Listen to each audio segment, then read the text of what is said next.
Today on SPG1 Tactical, we answer the question, is the nub mod worth it?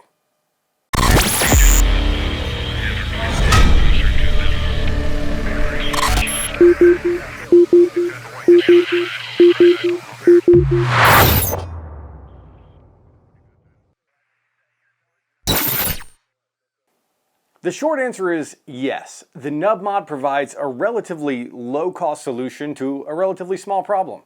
But if you've ever used the Safariland ALS system before, you may appreciate what the nub mod has to offer. Made from aluminum, this two-piece little apparatus increases the overall size of the ALS thumb release, and this makes it easier to locate with your thumb under speed and stress and disengage that chamber locking mechanism in the holster. The version I purchased increased the size about 1/3 of an inch taller and about 1/4 of an inch wider, and while that may not seem like a lot, it sure does make a pretty good difference. Now I know, some of you might say, Dan, just get good or practice more, but I respond to that with, why wouldn't I invest 17 to 30 bucks, depending on the variation, to maximize the guarantee of a good draw stroke and possibly save me time if I need to get my firearm out in a hurry, while still maintaining the security of the firearm otherwise. I'll even admit, when I first saw this thing, I was a bit apprehensive myself, asking if it was indeed worth it. Then I got some time with it and I've been very pleased.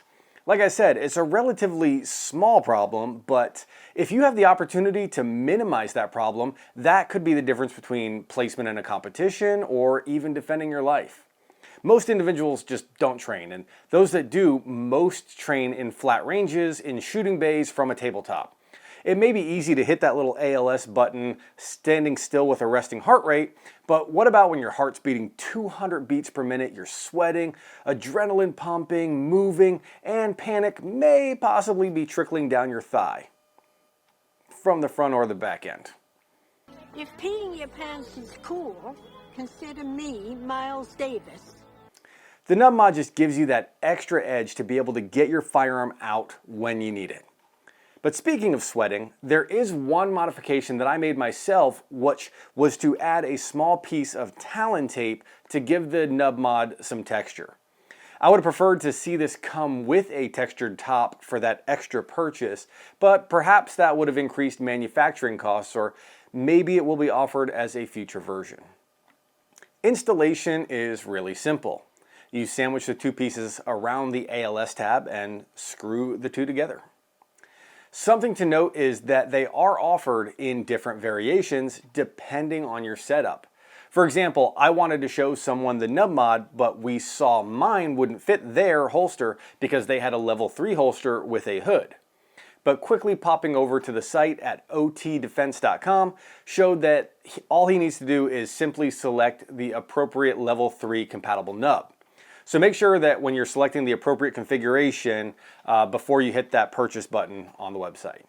But that's really all there is to it. A small but very nice upgrade to a great holster. And for clarification, I have no affiliation with OT Defense and paid for mine with my own money. But if you found value in this video, go ahead and take those trigger fingers and tap or click on those like and subscribe buttons. Then, once you've done that, head over to SPG1Tactical.com, where we have S2S 5-in-1 Gun Lube, the book that I helped to co-author, The 6 Bullets You Can't Leave Home Without, endorsed gear, a forum, and newly released shirts with more designs coming soon. If you're looking for phenomenal training, check out Intuitive Self-Protection at intuitivesp.com or the ISP Facebook page, where you can find course schedules, photos, videos, and student reviews. And lastly, be sure to stay safe, stay smart, and stay tactical, my friends.